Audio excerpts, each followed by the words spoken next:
पहला क्वेश्चन है बहुबुद्धि का सिद्धांत का उल्लेख करें। यह क्वेश्चन आपको पूछा गया कि बहुबुद्धि सिद्धांत का उल्लेख करें। बहुबुद्धि सिद्धांत के अनुसार बुद्धि कई सारे कारकों से मिलकर बना होता है ना, उसको कहते हैं बहुबुद्धि का सिद्धांत। बहुबुद्धि सिद्धांत, इस सिद्धांत को हार्वर्ड गार्डनर ने प्रस्तुत किया था। कौन साइंटिस्ट ने इस सिद्धांत को दिया था? हार्वर्ड गार्डनर ने दिया था।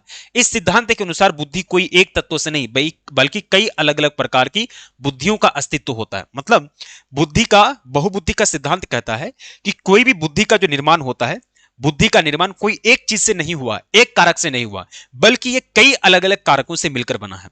बल्कि ये कई अलग अलग कारकों से मिलकर बना है। ये हो जाएगा आपका बहुबुद्धि का सिद्धांत। समझ गए? गार्डनर ने यह भी बताया कि किसी समस्या का समाधान खोजने के लिए अलग अलग प्रकार की बुद्धियां आपस में अंतःक्रिया करते हुए साथ साथ कार्य करती है। यह है आपका बहुबुद्धि का सिद्धांत। बहुबुद्धि का सिद्धांत हार्वर्ड गार्डनर के द्वारा दिया गया और इस सिद्धांत के अनुसार बुद्धि कोई एक चीज से मिलकर नहीं बल्कि कई अलग अलग तत्वों से मिलकर बना होता है। और जब बुद्धि का क्रिया होता है, जब मस्तिष्क यानी मन कोई समस्या का समाधान करता है, तो सभी प्रकार की बुद्धि आपस में मिल करके क्रिया करते हैं और उस समाधान को खोजते हैं, है ना। सभी प्रकार की बुद्धि आपस में मिलकर के क्रिया करते हैं और समस्या समाधान को खोजते हैं। बात समझ में आ गई? इतना याद रहेगा? कोई दिक्कत? कोनो दिक्कत नहीं, इतना आप लोगों को याद रखनी है। चलो अब चलते हैं, अगला हम लोगों का क्वेश्चन है कि मंद बुद्धि बालकों की पहचान कैसे कीजिएगा। जिसका बुद्धि कम है, जो बिल्कुल बुद्धि कम है, जिस व्यक्ति के अंदर, जिस बच्चे के अंदर बुद्धि कम है, मंद बुद्धि, इसलिए साइकोलॉजी का क्लास हम नहीं लेते हैं, है ना। अब साइकोलॉजी का क्लास लेने के चिल्ला रहे हो, लेकिन यहां देखो बच्चा कितना जुड़ा है ना। मात्र 50-60 बच्चा जुड़ेगा। साइकोलॉजी का क्लास लेते हैं तो साइकोलॉजी में कम से कम बच्चों की संख्या बहुत ज्यादा है, बहुत ही ज्यादा है, लेकिन बच्चा देखो जुड़ा है। इसलिए हम नहीं लेते ना साइकोलॉजी का क्लास। क्यों नहीं लेते? यही सब रीजन रहता है कि साइकोलॉजी का क्लास तुम लोग सिर्फ बोलोगे लेकिन सैटिंग से शेयर नहीं करोगे, है ना। सैटिंग से बच्चा नहीं आएगा, इसलिए लेने का मन नहीं करता है। बात यही है, क्यों नहीं लेते हैं, समझ गए? इसलिए साइकोलॉजी का क्लास नहीं लेते हैं। चलो कोई दिक्कत नहीं। अब यहां देखो, अब यहां हम बात करते हैं कि मंद बुद्धि वाले बालक की पहचान कैसे करेंगे। जिसके अंदर बुद्धि कम होगा, मंद बुद्धि होगा, तो उसके अंदर कैसे आप पहचान कीजिएगा। अब देखिएगा, मंद बुद्धि वाले बालक की पहचान निम्नलिखित रूप से की जा सकती है। पहला है, इसकी बुद्धि लब्धि 20 से 30 होती है ना। इतना बुद्धि लब्धि यानी जो आईक्यू होता है बिल्कुल कम होता है। बात समझ में आ गई? सोचने समझने की क्षमता कम होती है ना। बिल्कुल सोच समझ नहीं कर पाएगा, लॉजिक के साथ, तर्क के साथ किसी भी बात को नहीं कर पाएगा। उसके बाद यह असामान्य व्यवहार करता है। जो सामान्य व्यवहार होना चाहिए हमारा, जो सामान्य व्यवहार होता है वो सभी व्यक्ति के द्वारा स्वीकृत होता है।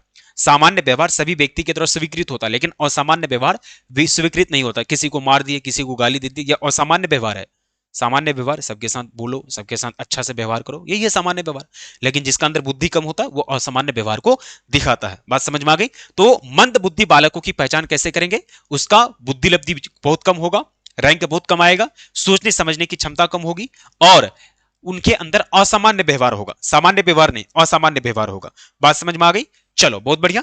अगला देखिएगा प्यारे बच्चों, आगे हम लोगों का है मंद बुद्धि वाले बालक की विशेषता क्या है। तो यह असामान्य व्यवहार को दिखाता है। इसकी बुद्धि लब्धि 20 से 30 होती है, सोचने समझने की क्षमता कम होती है, यह पढ़ने में कमजोर होता है। ठीक है, चलो अगला हम लोग देखेंगे। अगला हम लोगों का क्वेश्चन आया, अभिक्षमता से आप क्या समझते हैं, यानी एबिलिटी या फिर एप्टीट्यूड से आप क्या समझते हैं। अभिक्षमता से आप क्या समझते हैं, एबिलिटी अंग्रेजी शब्द की हिंदी रूपांतरण अभिक्षमता होता है। किसी भी चीज को अपने अंदर ग्रहण करने की क्षमता को ही अभिक्षमता यानी एप्टीट्यूड बोलते हैं। बात समझ में आ गई? अभिक्षमता मतलब किसी विशेष क्षेत्र में विशेष योग्यता को ही हम लोग क्या बोलेंगे? अभिक्षमता बोलेंगे। विशेष क्षेत्र में विशेष योग्यता को ही हम लोग अभिक्षमता बोलेंगे। इसके बारे में तो हो गया था। अगला देखो, क्या पर्यावरण बुद्धि को प्रभावित करता है? सवाल पूछा गया, बहुत इंपॉर्टेंट सवाल पूछा गया।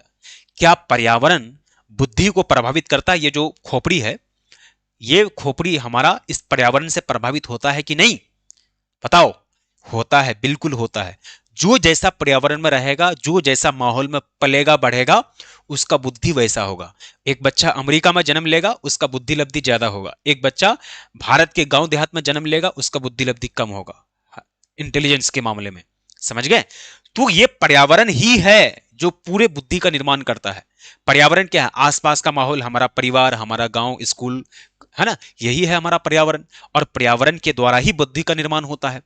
सही पर्यावरण, सही माहौल मिल गया तो सही डायरेक्शन में बुद्धि का निर्माण होगा। गलत माहौल, गलत पर्यावरण मिल गया तो गलत डायरेक्शन में बुद्धि का निर्माण होगा। बात समझ में आ गई? अब यहां देखो, कह रहा है हां पर क्या पर्यावरण बुद्धि को प्रभावित करता है? हाँ, पर्यावरण बुद्धि को प्रभावित करता है। जब किसी बालक को अनुकूल पर्यावरण मिल जाता है, जो मिलना चाहिए, सही पर्यावरण अगर मिल जाता है, उस बालक की बुद्धि लब्धि अधिक होती है। और किसी बालक को अनुकूल पर्यावरण नहीं मिलता है तो उस बालक की बुद्धि लब्धि कम होती है। मतलब जिसको अगर अच्छा माहौल मिल गया, सही माहौल मिल गया, तो उनका बुद्धि लब्धि ज्यादा होगा, जिनको नहीं मिला उनका बुद्धि लब्धि बहुत कम होगा। ठीक है, उसके बाद इस तरह से हम कह सकते हैं कि पर्यावरण बुद्धि को प्रभावित करता है। उसके बाद सहपाठी यानी दोस्तों का ग्रुप, ये तो है, यही तो है पर्यावरण जो बुद्धि को डायरेक्टली प्रभावित करता है। चलो अगला सवाल क्या पूछा गया है, कह रहा है, क्या कह रहा है क्वेश्चन, ध्यान से देखिएगा। तादात्म्य से आप क्या समझते हैं, यह सवाल पूछा गया। तादात्म्य से आप क्या समझते हैं? तादात्म्य ने आइडेंटिफिकेशन तादात्म्य स्थापित करने का आशय है। लक्ष्य स्रोत को पसंद करता है, उसके एवं उसके प्रति एक सम्मान रखता है। वह स्वयं को लक्ष्य के स्थान पर रखकर उसके जैसा अनुभव करने का प्रयास करता है। स्रोत को भी लक्ष्य के प्रति सकारात्मक अभिवृत्ति रखना चाहिए एवं सम्मान तथा आकर्षण परस्पर हो जाता है ना, आकर्षण परस्पर हो जाता है। तादात्म्य यानी आइडेंटिफिकेशन की बात करें, तादात्म्य यानी आइडेंटिफिकेशन, ध्यान से देखिएगा। आइडेंटिफिकेशन यानी तादात्म्य का मतलब हुआ कोई भी व्यक्ति XYZ, कोई भी व्यक्ति किसी के साथ क्या करता है, अपना, जैसे कि डॉक्टर है, यहां ये चीज जो होगा ये डॉक्टर और पेशेंट के बीच का होगा। ये क्वेश्चन आपका डॉक्टर और पेशेंट के लिए है। तो डॉक्टर पेशेंट को पहचानता है, उसके साथ अच्छा संबंध बनाता है, दोस्ती बनाता है, तब उसका इलाज करता है, क्योंकि पेशेंट डॉक्टर से डरता है। तो तादात्म्य का मतलब हुआ परिचय देना, आइडेंटिफिकेशन करना, परिचय देने ने आइडेंटिफिकेशन करना। ठीक है, चलो अगला सवाल क्या पूछा गया, शील गुण से आप क्या समझते हैं? शील गुण से आप क्या समझते हैं, यानी किसी भी व्यक्ति के अंदर जो मानसिक गुण है उसी को हम लोग शील गुण बोलेंगे। शील गुण व्यवहार करने की एक विशेष, निश्चित और अस्थायी तरीका है।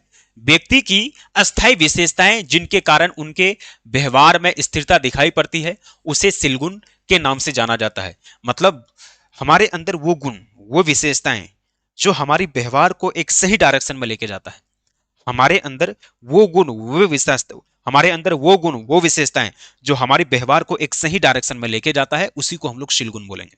समझ गए? इस प्रकार शील गुणों का आशय व्यक्ति की अपनी विशेषताओं से है। हमारे अंदर जो भी विशेषता है, XYZ, खराब है, अच्छा है, बुरा है, जो हमारे अंदर विशेषता वही हमारी शील गुण है। जैसे प्रभुत्व और अधीनता, प्रभुत्व किसी के अंदर में हम रहेंगे और अधीन अपने अंदर रहेंगे। संवेगात्मक स्थिरता, संवेगात्मक स्थिरता होना जरूरी है। ये इमोशन को कंट्रोल करना बहुत जरूरी है। कुछ कुछ गांव समाज में ऐसे लोग होंगे जो बात बात पर लड़ाई करने के लिए उठ जाएगा, बात बात पर वो उनके अंदर क्रिएटिविटी आ जाएगा, बात बात पर एकदम जोश आ जाएगा, लड़ने के लिए एकदम लड़ाई वाला बात बोलेगा। तो ऐसे व्यक्ति जो ना हमेशा हर जगह मार खाते फिरेगा। भले ही अपना गांव समाज में, अपने घर में, आंगन में मार ना खाए, लेकिन बाहर में मार खा लेगा वो। जो भी व्यक्ति अपने इमोशन को कंट्रोल नहीं रखता है, बार बार किसी भी बात को लेकर के तुरंत एकदम एकदम उनके अंदर जो क्यूरियोसिटी बढ़ जाती है, कोई एक्शन करता उसके प्रति तुरंत रिएक्शन दे देता है, उसी को कहते हैं संवेगात्मक अस्थिरता। कोई आपको गाली दिया, अब चले गए मारने के लिए, उसको उसको गाली दे रहे हैं।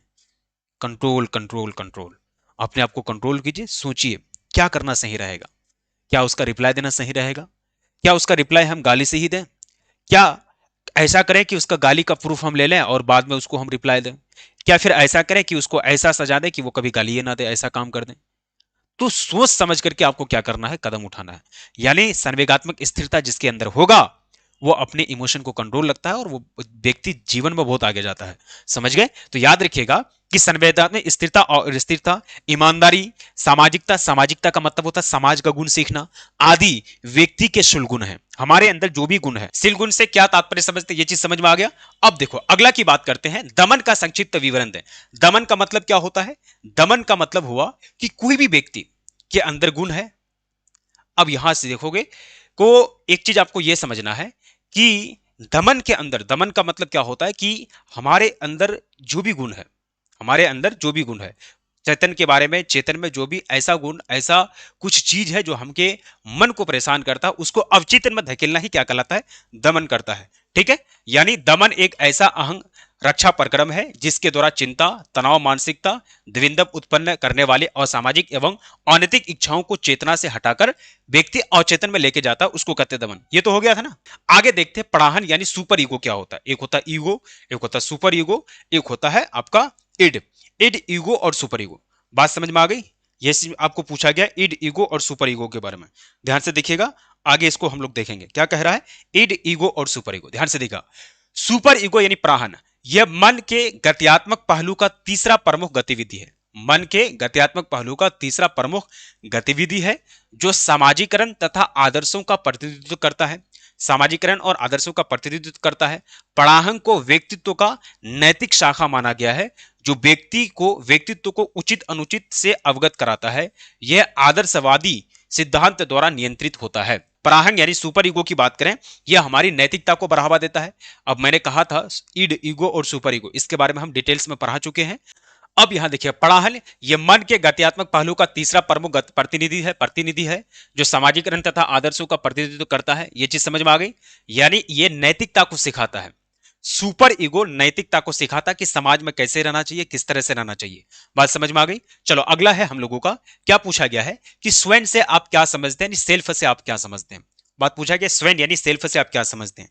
ध्यान से देखिएगा, स्वयं व्यक्ति जिस प्रकार दूसरे व्यक्ति के बारे में एक विशेष धारणा रखता है, उसी प्रकार वह अपने आप के बारे में भी एक निश्चित धारणा रखता है। इसी धारणा को हम लोग आत्म कहते हैं यानी सेल्फ कहते हैं। आत्म स्वयं, सेल्फ यानी स्वयं कहा जाता है। सौ कहा जाता है। स्व यानी हम क्या हैं, हम एक पढ़ा रहे हैं, हम एक आदमी हैं, हमारे अंदर चारों तरफ स्टूडियो सेटअप है, हम बोल रहे हैं, साइकोलॉजी पढ़ा रहे हैं। हम कहां से आते हैं, मेरा घर कहां है, मेरा कौन सा जिला, कौन सा डिस्ट्रिक्ट, कौन सा राज्य घर पड़ता है, हमारे परिवार में कौन कौन लोग हैं, हम क्या है, क्या कर रहे हैं, मेरे अंदर क्या गुण है।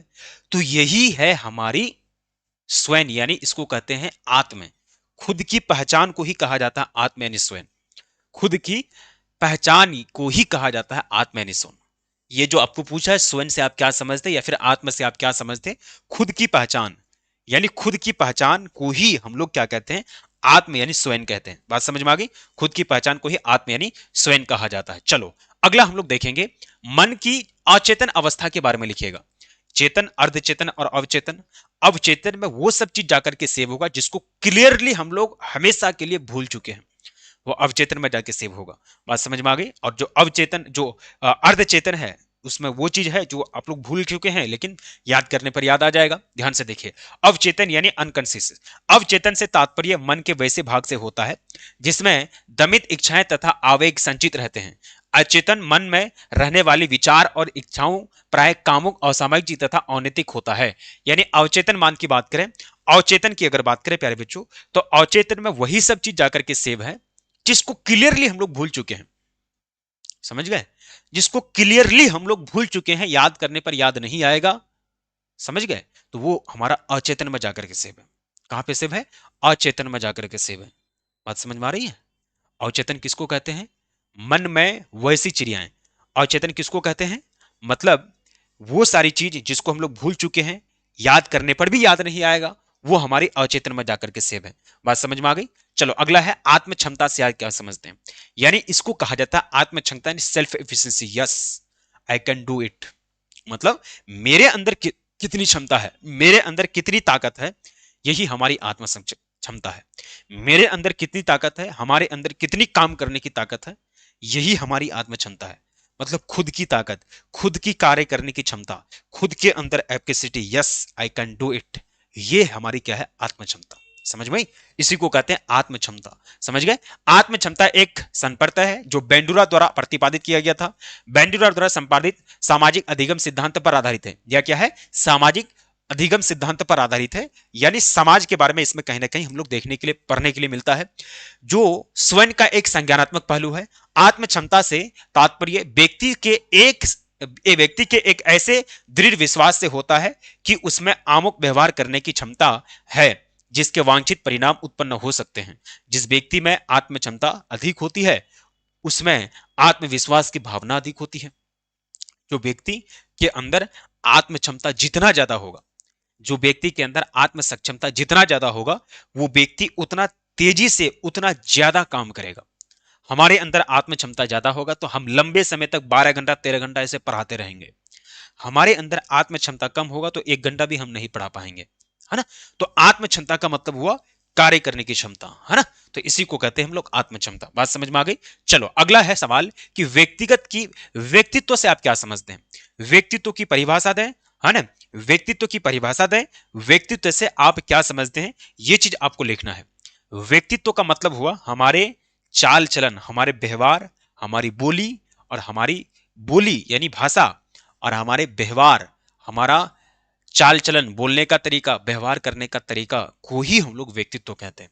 व्यक्तित्व जो होता है यह हमारे व्यवहार और हमारे बोल चाल यानी बोली के समावेश को मिलाकर के बनता है व्यक्तित्व, यानी जिसको हम लोग पर्सनालिटी बोलते हैं।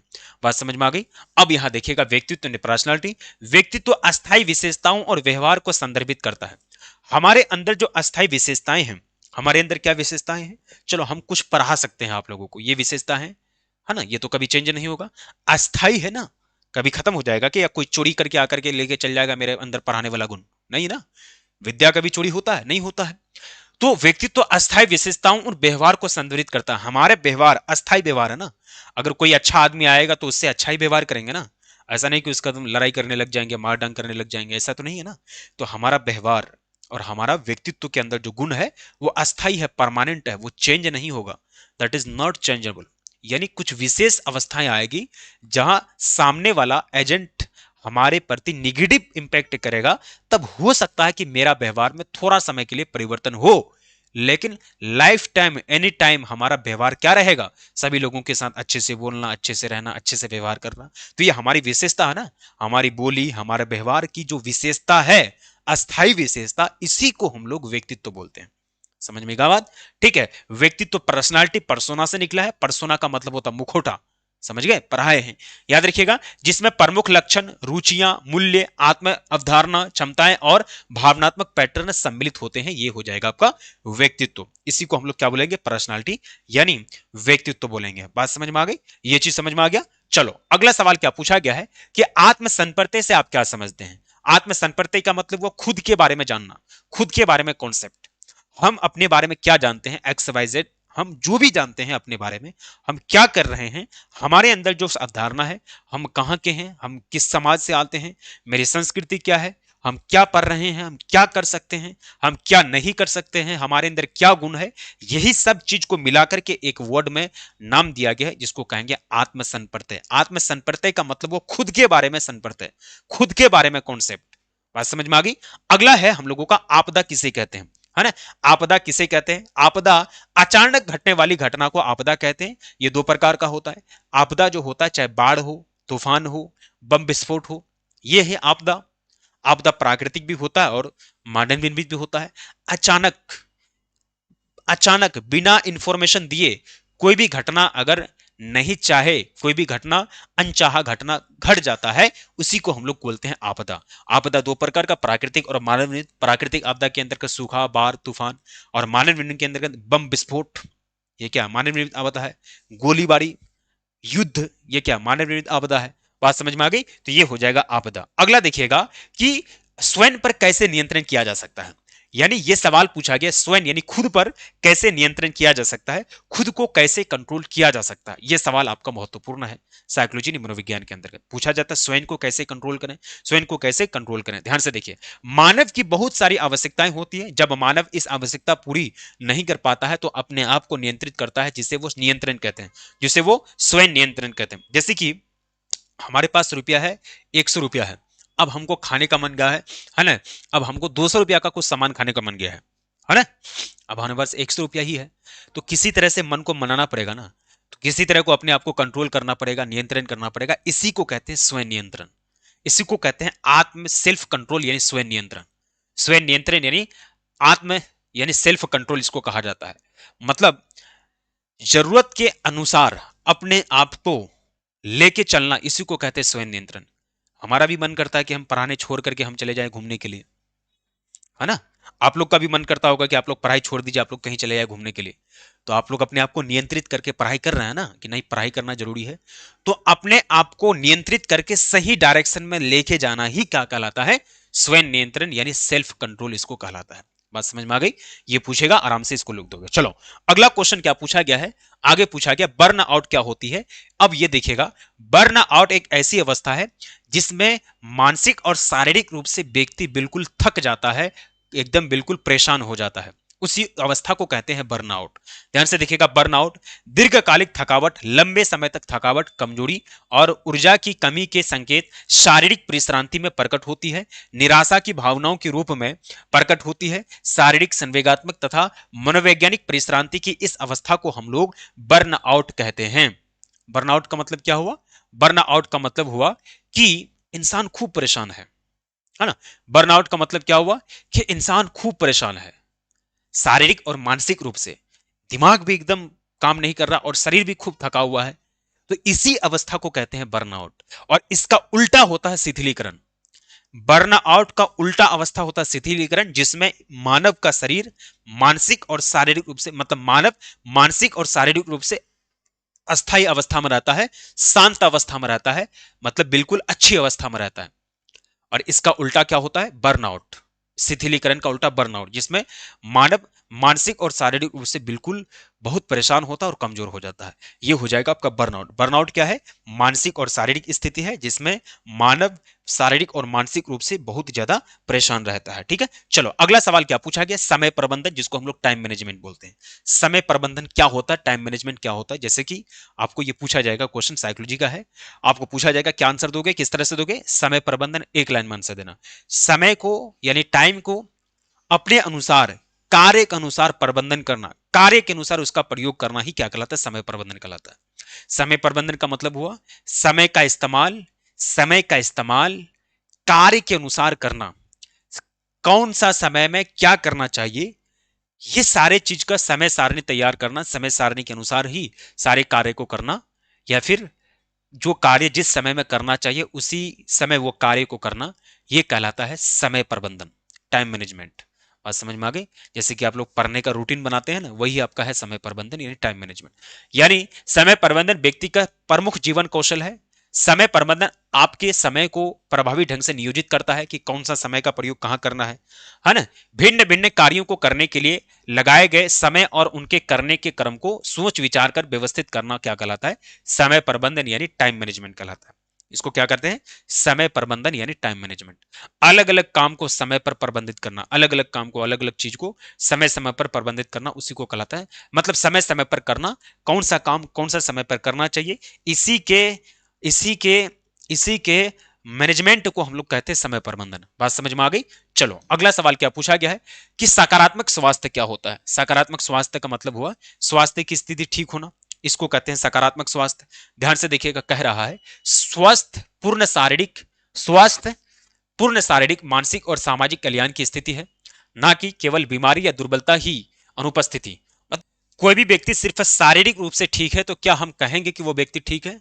तो ये कहने का मतलब हुआ, सकारात्मक स्वास्थ्य का मतलब हुआ मानव शरीर मानसिक और मानव जब मानसिक और शारीरिक रूप से बिल्कुल स्वस्थ रहता है तो उसको कहते हैं सकारात्मक स्वास्थ्य। जब मानव मानसिक और शारीरिक रूप से बिल्कुल स्वस्थ रहता है तो उसको कहते हैं हम लोग सकारात्मक स्वास्थ्य। यानी अब यहां देखिएगा, व्यक्ति दबाव कारकों तथा दबाव ग्रस्त परिस्थितियों के साथ ठीक ढंग से सामंजस्य स्थापित कर भविष्य में आने वाली संकटों के समक्ष दबाव का सामना कर पाने में यदि सफल होता है तो इस व्यक्ति की स्वास्थ्य को सकारात्मक स्वास्थ्य कहते हैं। तो ये क्या हो जाएगा? व्यक्ति दबाव कारकों का ये साथ, अगर कोई भी व्यक्ति अपने जीवन की समस्याओं का समाधान सही ढंग से कर लेता है और वो मानसिक और शारीरिक रूप से बिल्कुल स्वस्थ है तो वो क्या कहलाएगा? सकारात्मक स्वास्थ्य कहलाएगा। बात समझ में आ गई? उसको क्या करेंगे? सकारात्मक स्वास्थ्य। अगला देखिएगा, कुंठा यानी फ्रस्ट्रेशन क्या होता है। यह चीज पूछा गया, कुंठा यानी फ्रस्ट्रेशन। जब कोई व्यक्ति या परिस्थिति हमारे आवश्यकताओं तथा अभिप्रायों को अवरुद्ध करती है तो हमारे इष्ट लक्ष्य की प्राप्ति में बाधा उत्पन्न होती है। जैसे कि हम इंटर में 400 प्लस नंबर लेके आना चाहते थे, लेकिन ऐसा काम हो गया, बीमार पड़ गए, लेकिन नहीं लेके आ पाए। तो कोई भी डिस्टरबेंस हमारी इच्छाओं को प्राप्त करने में हमको रोकता है, तो हमारा दिमाग काम करने नहीं लगता, हमारा दिमाग परेशान होता, उसी को कहते हैं फ्रस्ट्रेशन यानी कुंठा। जब इंसान को उसके लक्ष्य की प्राप्ति नहीं होती है, जब मानव को उसके लक्ष्य की प्राप्ति नहीं होती है तो मानव मानसिक रूप से परेशान हो जाता है और उसी परेशानी को हम लोग कहते हैं कुंठा यानी फ्रस्ट्रेशन। क्या कहते हैं उसको? कुंठा यानी फ्रस्ट्रेशन। यानी कुंठा फ्रस्ट्रेशन जब कोई व्यक्ति या परिस्थिति हमारे इच्छा के विरुद्ध होता है, हमारी इच्छा को प्राप्त करने में मदद नहीं करता है ना, हमारी इच्छा को प्राप्त करने में बाधा डालती है तो कुंठा उत्पन्न होता है। मन में क्या होता है, जो परेशानी है, कुंठा उत्पन्न होता है। इसका उत्पन्न होने के कारण जैसे सामाजिक भेदभाव, कम अंक आना, ये सब क्या है, कुंठा का कारण है। सामाजिक भेदभाव, समाज में भेदभाव हो रहा है ना। समाज में अगर बात करें तो समाज में जाति के आधार पर, धर्म के आधार पर भेदभाव हो रहा है। साथ ही साथ अगर देखा जाएगा कम अंक आ रहा है ना, एग्जाम में कम अंक आ गया, लेसन नंबर कम आ गया, तो ये सब क्या है, कुंठा का कारण है। ये सब क्या है, आपका कुंठा का कारण है, फ्रस्ट्रेशन का कारण। इसी को क्या कहते हैं, कुंठा कहते हैं। अब देखिएगा द्विंदव क्या है, कन्फ्लिक्ट। द्विंदव का मतलब होता है दो रास्ता। जब आप लोग मैट्रिक करके निकले थे तो आप लोग भी द्विंदव में थे, यानी कन्फ्लिक्ट में थे कि हम लोग मैट्रिक करें, आर्ट्स रखेंगे कि साइंस रखेंगे कि कॉमर्स रखेंगे। दो रास्ता था ना आप लोगों के साथ में कि भाई हम लोग आर्ट्स रखें या साइंस रखें। तो द्विंदव उसी सिचुएशन को कहते हैं जब इंसान का मन दो रास्ते में चलने के लिए तैयार होता है और वो सेलेक्ट नहीं कर पाता कि ये रास्ता सही है कि ये रास्ता सही है। तो उसी मानसिक स्थिति को हम लोग द्विंदव यानी कन्फ्लिक्ट कहते हैं। बात समझ में आ गई। जैसे कि आप लोग अगर कोई लड़का है या कोई लड़की है, उनके लिए दो गो दूल्हा आ रहा है, या फिर कोई लड़का है उनके लिए दो गो लड़की आ रही है शादी करने के लिए। दो गो लड़का मिला, एक लड़का है जो उनको दो लड़की मिला, दोनों लड़की पसंद है उनको, कोई दिक्कत नहीं है, किसी से भी शादी करेंगे, जीवन अच्छा चलेगा। अब वो दुविधा में चला जाएगा, भाई कौन लड़की से शादी करें, देखिएगा देखिएगा है ना, इससे या इससे। कोई लड़की है, उनके लिए दो लड़का आ गया, दोनों लड़का उनसे शादी करना चाहता है, बहुत अच्छी लड़की है। अब वो लड़की सेलेक्ट करना चाहती है कि भाई इस लड़का के साथ शादी करेंगे तो ये भी अच्छी साथ अच्छा जिंदगी गुजरेगा, इनके साथ इनका भी, इनके साथ भी करेंगे तो अच्छा जिंदगी गुजरेगा। तो वो लड़की क्या हो जाएगी, दुविधा में चल गई कि भाई इससे शादी करेंगे कि इससे शादी करेंगे। तो द्विंदव का मतलब होता है कि लाइफ में जब आपके सामने दो रास्ता आ जाए और आपको एक रास्ता चुनना हो और उस चुनने में आप समझ में आ ही नहीं रहा है कि कौन सा रास्ता बेटर होगा, तो उसी कन्फ्लिक्ट को, वो जो आप जाल में फंस जाते हैं सोचने विचार करने में, उसी को हम लोग कहते हैं द्विंदव यानी कन्फ्लिक्ट। बात समझ में आ गई। चलो अगला है हम लोगों का सेट 4। पूछा गया है कि यूस्ट्रेस और डिस्ट्रेस में अंतर क्या होता है। यूस्ट्रेस, स्ट्रेस, स्ट्रेस का प्रकार होता है तीन, यूस्ट्रेस, डिस्ट्रेस और हाइपोस्ट्रेस। देखिए स्ट्रेस क्या होता है, सभी चुनौतियों, समस्याओं और कठिन परिस्थितियां हमें दबाव में डालती है। यदि दबाव का ठीक से प्रबंधन किया जाए तो व्यक्ति की अतिजीविता की संभावना में वृद्धि होती है। दबाव विद्युत की तरह होती है, यानी इलेक्ट्रिसिटी की तरह होती है। जो दबाव होता है मन में वो इलेक्ट्रिसिटी की तरह, हाँ।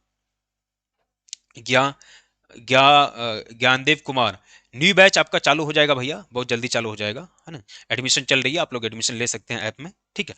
अब यहां देखिएगा कि जो आपका द्विंदव है, मतलब ये जो आपका दबाव है, स्ट्रेस है।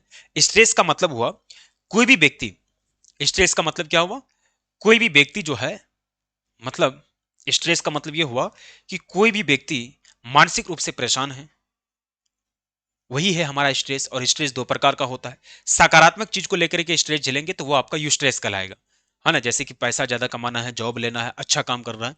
और नकारात्मक चीज को लेकर के स्ट्रेस होगा, किसी का घटना हो गया, मृत्यु हो गया, शादी छोड़ गया, शादी टूट गया, तो नकारात्मक चीज को लेकर के जो मन में स्ट्रेस उत्पन्न होगा उसको कहेंगे डिस्ट्रेस, और सकारात्मक चीज को लेकर के जो होगा उसको कहेंगे यूस्ट्रेस।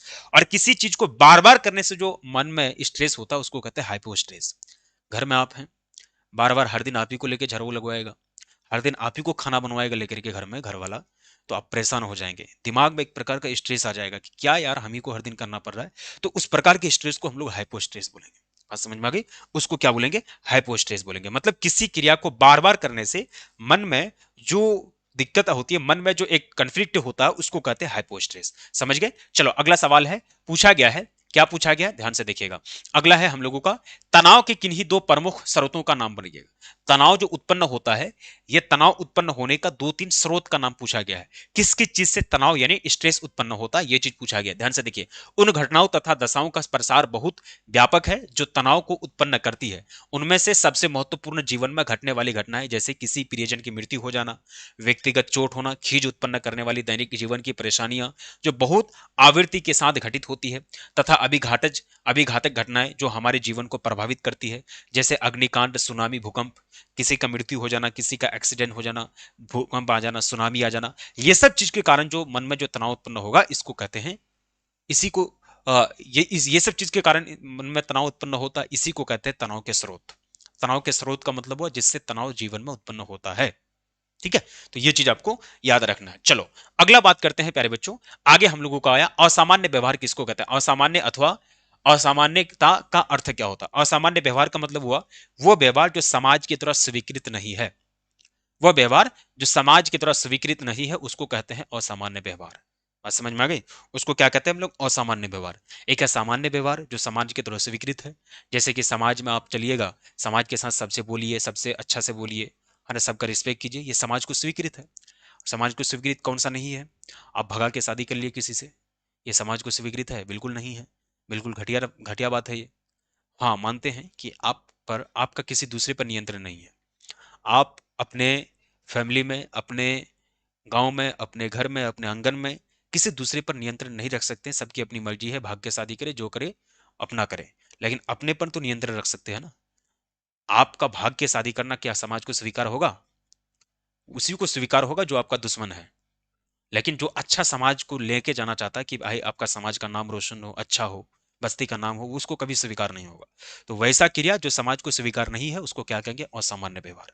किसी को गाली दे दिए, किसी को मार दिए, वो समाज को स्वीकार नहीं है, तो ये क्या हो जाएगा? असामान्य व्यवहार हो जाएगा। ठीक है। अब यहां देखो, असामान्य व्यवहार वह व्यवहार जो परिस्थिति के अनुकूल नहीं हो, सामाजिक कल्याण के लिए हितकर नहीं हो, खुद के लिए लाभकारी नहीं हो, समाज के नजर में स्वीकार्य नहीं हो, उसे क्या कहते हैं? असामान्य व्यवहार कहते हैं। ठीक है। चलो अगला सवाल है, एनोरेक्सिया नर्वोसा क्या है? एनोरेक्सिया नर्वोसा एक भोजन संबंधी विकार है जिसमें रोगी को भूख नहीं लगता है, लगता ही नहीं है। उनको लगता है कि हम मोटा ज्यादा हो रहे हैं, है ना। उनको क्या लगता है? कि हम मोटा ज्यादा हो रहे हैं। समझ गई बात? तो उनको लगता है कि हम मोटा ज्यादा हो रहे हैं, और इसी को ध्यान में रखते हुए क्या करता है वो? इसी को ध्यान में रखते हुए वो परेशान होता है, इसलिए भोजन करना कम कर देता है, बहुत कम भोजन करता है ना। भोजन करना बहुत कम करता है, बहुत कम भोजन करता है। इसी को कहते हैं एनोरेक्सिया नर्वोसा। ठीक है। इस विकार के विषय में सबसे पहले सर विलियम गुल ने 1874 ईस्वी में प्रकाश डाला था। सबसे पहले इन्होंने अध्ययन किया था। इसमें अत्यधिक वजन घटना, विकृत शारीरिक छवि और वजन बढ़ने का आकर्षित डर रहता है, अतार्किक डर रहता है। एनोरेक्सिया नर्वोसा में रोगी को लगता है कि हम मोटा हो रहे हैं, है ना, हम क्या हो रहा है? मोटा हो रहे हैं, इसलिए वो खाना कम कर देता है, भोजन बहुत कम करता है। चलो अगला है अवसाद। से आप क्या समझते हैं? इसको कहते हैं डिप्रेशन। अवसाद का मतलब होता है डिप्रेशन। डिप्रेशन वर्ड तो आप समझ रहे हैं ना। डिप्रेशन का मतलब क्या होता है? कोई भी इंसान मानसिक तौर पर परेशान हो जाता है ना, और उसको कुछ समझ में नहीं आता, उसी को कहते हैं डिप्रेशन। डिप्रेशन इन अवसाद ये एक मनोदशा विकार है। ये एक ऐसी परिस्थिति है जिसमें व्यक्ति विक्षुब्ध हो जाता है। इसमें व्यक्ति में लंबे समय तक उदासीन भाव बना रहता है। व्यक्ति में नींद की कमी, भूख कम लगने लगती है, हमेशा असंतुष्ट रहता है, एकाग्रता यानी ध्यान नहीं एकत्रित कर पाता है, मृत्यु की इच्छा का बार बार होना, मरने का फैसला बार बार करता है कि फांसी लटक जाए, मर जाए, जहर खा लें, है ना, थकान का अनुभव करना आदि इसके लक्षण होते हैं। अवसाद यानी डिप्रेशन में इंसान बिल्कुल मानसिक तौर पर बिल्कुल परेशान रहता है। मानसिक तौर पर वह शांत नहीं हो पाता है, बिल्कुल खूब परेशान रहता है, नींद नहीं आती है, भूख कम लगता है, हमेशा असंतुष्ट रहता है, ध्यान केंद्रित नहीं कर पाता है, मरने का इच्छा बार बार करता है कि कभी फांसी लग जाए, जहर खा लें, दवा खा लें। तो ये है आपका अवसाद यानी डिप्रेशन। ठीक है। इसी स्थिति को कहते हैं अवसाद यानी डिप्रेशन। चलो अगला सवाल है, मनोविकार किसे कहते हैं? मनो का मतलब होता है मन, विकार का मतलब होता है बीमारी। क्या समझे? मनो का मतलब होता मन, विकार का मतलब होता बीमारी, यानी मन की बीमारी को हम लोग मनोविकार कहते हैं। जब कोई व्यक्ति का व्यवहार सामान्य व्यक्ति से अलग होता है, सामान्य व्यक्ति से अलग होता है, तो उसे ही मनोविकार कहते हैं। काया रूपी विकार होता है, यानी शरीर में भी बीमार होता है। जब किसी व्यक्ति के शरीर में कोई दोष उत्पन्न होता है उसे काया रूपी विकार कहते हैं। समझ गए? तो मनोविकार का मतलब होता है मन की बीमारी। चलो दुर्भीति क्या होता है? दुर्भीति का मतलब होता है डर, यानी फोबिया। ये भाव होगा, मौ कर दिया है। दुर्भीति का मतलब होता है डर यानी फोबिया। बात समझे? दुर्भीति यानी बिना कारण के डर जाना ही क्या कहलाता है? दुर्भीति कहलाता है। दुर्भीति, विशिष्ट दुर्भीति, सामाजिक दुर्भीति और विवार्तनिक दुर्भीति। पानी से डरना, हाइड्रोफोबिया, है ना, साइनोफोबिया, एक्रोफोबिया, ये सब पढ़ाए हैं आपको। ठीक है। दुर्विधि का मतलब क्या होता है? डर। चलो अगला सवाल क्या पूछा गया है? मादक द्रव्य क्या है? यह सवाल पूछा गया। मादक द्रव्य एक ऐसा द्रव्य या पदार्थ जिसके सेवन करने से नशा उत्पन्न होता है, उसे मादक द्रव्य कहते हैं। जैसे कि शराब, खैनी, गुटखा, गांजा, ये मादक द्रव्य है। ठीक है। उसके बाद विभ्रम। विभ्रम क्या है? विभ्रम, विभ्रम का मतलब होता है जब कोई व्यक्ति यह सोचने लगता है कि कमरे में कोई भूत या आत्मा है, लेकिन वास्तव में नहीं होता, उसे विभ्रम कहते हैं। विभ्रम को भ्रम भी कहते हैं, यानी अतार्किक चिंतन करना। कोई मारने के लिए आ रहा है, कमरा में भूत है, प्रेत है, तो अतार्किक चिंतन करना ही क्या कहलाता है? विभ्रम कहलाता है, या फिर उसको भ्रम भी कह सकते हैं। बात समझ में आ गई? चलो अगला सवाल क्या पूछा गया, विद्युत आघात क्या होता है। विद्युत आघात के बारे में आपको पूछा गया, ध्यान से देखिएगा। विद्युत आघात चिकित्सा, इसमें विद्युत प्रवाह द्वारा आघात पहुंचाकर उसमें अपक्ष उत्पन्न कर रोग मुक्त किया जाता है। इस तरह आघात से रोगी में कुसमायोजित व्यवहार धीरे धीरे कम हो जाते हैं। मतलब कोई व्यक्ति मानसिक तौर पर परेशान है ना, कोई व्यक्ति मानसिक तौर पर परेशान है तो उसको यानी विद्युत धारा का झटका, इलेक्ट्रिसिटी का झटका देकर के उसको अगर ठीक करते हैं तो उसी को कहते हैं विद्युत आघात। क्या कहते हैं उसको, विद्युत आघात कहते हैं। कोई व्यक्ति ठीक नहीं हो रहा है ना, तो मानसिक बीमारी अगर किसी का ठीक नहीं हो रहा है तो उसको झटका देंगे। किसका झटका देंगे, इलेक्ट्रिसिटी का झटका देंगे। जब इलेक्ट्रिसिटी का झटका देंगे तो वो ठीक हो जाएगा, है ना।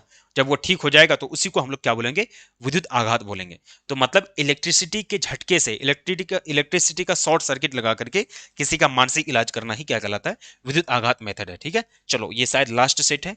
देखिएगा योग के 8 अंग कौन कौन से हैं। पतंजलि ने योग का 8 नियम बताए हैं। योगा का मतलब समझ रहे हो, शारीरिक व्यायाम करना ही योगा है।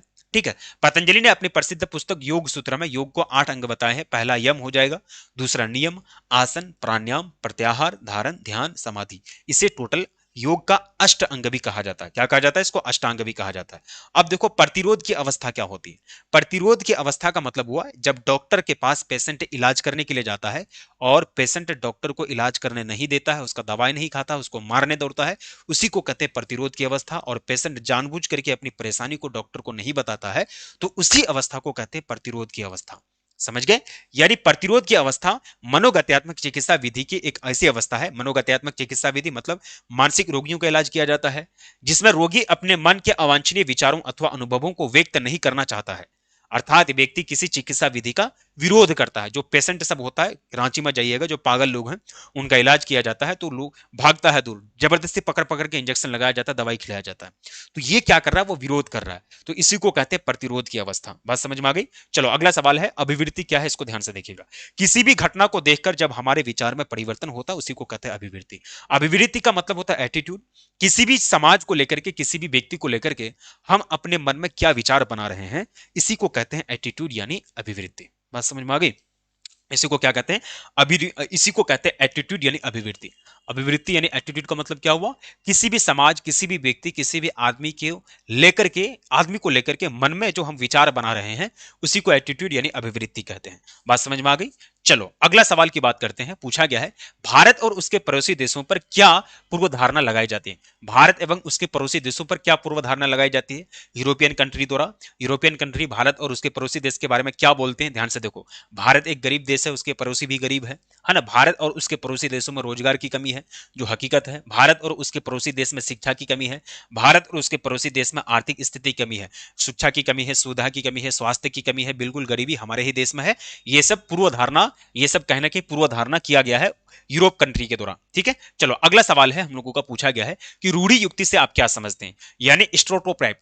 किसी सामाजिक समूह, वस्तु, व्यक्ति, राष्ट्र आदि के बारे में आम जनता के मन में पारस्परिक रूप से घर कर गई धारणा को रूढ़ धारणा या मान्यतावाद या रूढ़ि युक्ति कहते हैं। हालांकि यह धारणा गलत तथ्यों और तर्कहीन चिंतन पर आधारित होता है। रूढ़ि युक्ति मतलब गलत धारणा यानी पूर्व धारणा। किसी भी राष्ट्र, किसी भी आदमी, किसी भी समाज, किसी भी गांव, किसी भी बस्ती के बारे में नेगेटिव सोच बना लेना, उसी को कहते हैं पूर्व धारणा। जैसे कि हम लोग नहीं बोलते वो गांव का आदमी सब बहुत लड़ाइया है, लड़ाई करता है, तो ये क्या है, पूर्व धारणा। आप देखने गए कभी, आप अपना विजिट करने गए कॉपी कलम लेकर के, कौन कितना लड़ाई किया है, विजिट किया कभी? लेकिन आपने सुन सुन करके मन में एक ग्रंथ बना लिया कि भाई वो आदमी के आदमी जो, वो जो आदमी होते वो क्या होता है, लड़ाई टाइप, लड़ाई करने वाला। वो सब गांव में आदमी जितना भी है लड़ाई करने वाला है। आपने समाज में सुन लिया किसी व्यक्ति के बारे में कि फलाना जो आदमी है वो आदमी पैसा चोरी करता है सबका। क्या आपने देखा है चोरी करते हुए? हो सकता है कोई गलत इल्जाम लगा दिया उस पर, आपने कोई तर्क नहीं है आपके पास, इलॉजिकल वाली बात, बिना तर्क वाली बात आपने मन में बैठा लिए हैं। आप ये दिमाग में बैठा के रखे हैं कि बांग्लादेश जो है हमसे गरीब है। कौन बताया गरीब है भैया? भारत की मुद्रा से ज्यादा मुद्रा मजबूत है बांग्लादेश का। आप ये दिमाग में बैठा लिए हैं कि जो अफगानिस्तान की मुद्रा है, अफगानिस्तान में कुछ नहीं है खाने का, गरीब है एकदम, एकदम वहां तालिबान के शासन आ गई है। तो भाई साहब, भारत की मुद्रा कमजोर है, अफगानिस्तान की मुद्रा मजबूत है। भारत की मुद्रा का वैल्यू कम है, अफगानिस्तान की मुद्रा का वैल्यू ज्यादा है। बिना तर्क, बिना सोचे समझे अगर हम लोग दिमाग में ये अगर कुछ भर देता है नेगेटिव अवधारणा, बिना सोचे समझे किसी के बारे में अगर हम लोग गलत धारणा दिमाग में बैठा लेते हैं, उसी को कहते हैं रूढ़ि धारणा, रूढ़ि व्यक्ति। बात समझ में आ गई? चलो अब देखते हैं अगला हम लोगों का क्वेश्चन है कि आज्ञा पालन को प्रभावित करने वाले कारकों की विवेचना करें। आज्ञा पालन, स्कूल में टीचर पढ़ा रहे हैं, उनके आज्ञा का पालन करना ही, उनके बातों को मानना ही आज्ञा पालन कहलाता है। व्यक्ति द्वारा किए गए कार्य के ज्ञान का प्रभाव उसके आज्ञा पालन पर पड़ता है। जब किसी वैध अधिकारी के आदेश का पालन दूसरे लोग नहीं करते हैं तो यह देखकर व्यक्ति मैं आज्ञा पालन घर जाता है और आज्ञा पालन करते देखकर यह प्रवृत्ति बढ़ जाता है। मतलब अगर हम स्कूल में बाकी सारे बच्चे, स्कूल में बाकी सारे बच्चे अगर टीचर का, शिक्षक का बात को मान रहे हैं तो बाकी सभी बच्चे मान लेंगे। अगर स्कूल में पहला लाइन का बच्चा अगर स्कूल में टीचर की बात को नहीं मानेंगे तो लास्ट में जो दो चार सफ है वो भी नहीं मानेगा। मतलब अगर आज्ञा का पालन कुछ बच्चों के द्वारा किया जाता है, सभी बच्चों के द्वारा लगभग किया जाता है, तो सभी बच्चे उसको मानेंगे। अगर कुछ बच्चे की तरह विरोध किया जाता है तो नहीं मानेंगे। आज्ञा पालन का मतलब वो किसी के आदेश को मानना। समझ गए? तो आज्ञा पालन को प्रभावित करने वाले कारक बहुत सारे होते हैं। चलो अगला हम लोगों का पूछा गया है, पूर्व धारणा को परिभाषित कीजिए। पूर्व धारणा यानी पूर्वाग्रह। जब हम किसी व्यक्ति, समाज या वर्ग, जाति आदि के बारे में पहले से कोई राय बनाकर अपने दिमाग में बैठा लेते हैं तो उसे पूर्व धारणा या पूर्वाग्रह कहते हैं। पूर्व धारणा एक पूर्व निर्णय है जो तथ्यों पर आधारित नहीं होता है, जो सकारात्मक और नकारात्मक दोनों हो सकता है। ठीक है, चलो अगला है कि समूह की विशेषता के बारे में लिखिएगा। समूह की क्या विशेषता है? समूह एक सामाजिक इकाई है। समूह दो प्रकार के, प्राथमिक और द्वितीयक होते हैं। समूह में सभी लोग एक दूसरे पर निर्भर रहता है। समूह आवश्यकता की पूर्ति के लिए होता है। समूह में सुरक्षा की भावना होती है। बात समझ में आ गई? चलो अगला है हम लोगों का अंतः समूह और बाह्य समूह के बारे में पूछा गया।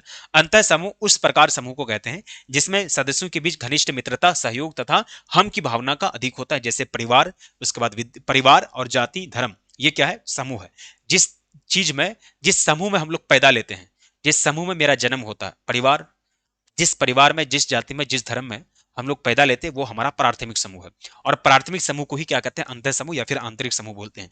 अगला है हम लोगों का बाह्य समूह, जिसको हम लोग बोलेंगे आउट ग्रुप। बाह्य समूह उसको कहते हैं जिसकी जन्म लेने के बाद जिसका हम सदस्यता लेते हैं, है ना, जिसका हम लोग सदस्य लेते हैं उसको कहते हैं बाह्य समूह। ध्यान से देखिएगा, बाह्य समूह में निष्ठा का अभाव, नापसंदगी, घृणा तथा आक्रमण आदि की भावना होती है, जैसे गोरों और निगरों के बीच। इस प्रकार के समूह का उदाहरण जैसे राजनीतिक समूह, ये सब क्या है? बाह्य समूह है। ठीक है, बात समझ में आ गई? तो प्यारे बच्चों, यहां से आपका द एंड होता है। अब आप लोगों से रिक्वेस्ट है कि जो भी 2027 के आपके छोटे भाई बहन हैं उन लोगों को ऐप को डाउनलोड करवा दीजिएगा और बैच आ चुकी है ऐप में उन लोगों को एडमिशन दिला दीजिए। जो भी बच्चे 2027 में तैयारी करना चाहते हैं अपने बच्चों को, अपने भाई बहन को, उन लोगों को जुड़वा दीजिएगा। और आप लोग ऐप का लिंक डिस्क्रिप्शन में दिए हैं, ऐप को डाउनलोड कर लीजिए। साथ ही साथ बेल आइकन को प्रेस कर दीजिए, सेशन को लाइक कर दीजिए और अपने दोस्तों को जम करके शेयर कर दीजिए। क्लास कैसे लगी इसके बारे में प्रतिक्रिया जोड़ दीजिएगा। और आपके एग्जाम में जो शॉर्ट टाइप क्वेश्चन पूछेगा यही सब पूछेगा 2 नंबर में साइकोलॉजी में, इससे बाहर कुछ नहीं पूछता है। इसका पीडीएफ एप्लीकेशन में फ्री वाला कोर्स हम दे देते हैं, वहां जाकर के एक बार देख लीजिएगा। ठीक है, क्लास कैसे लगी इसके बारे में जरूर प्रतिक्रिया दीजिएगा। चलिए फिर मिलते हैं अगली क्लास में, तब तक के लिए जय हिंद।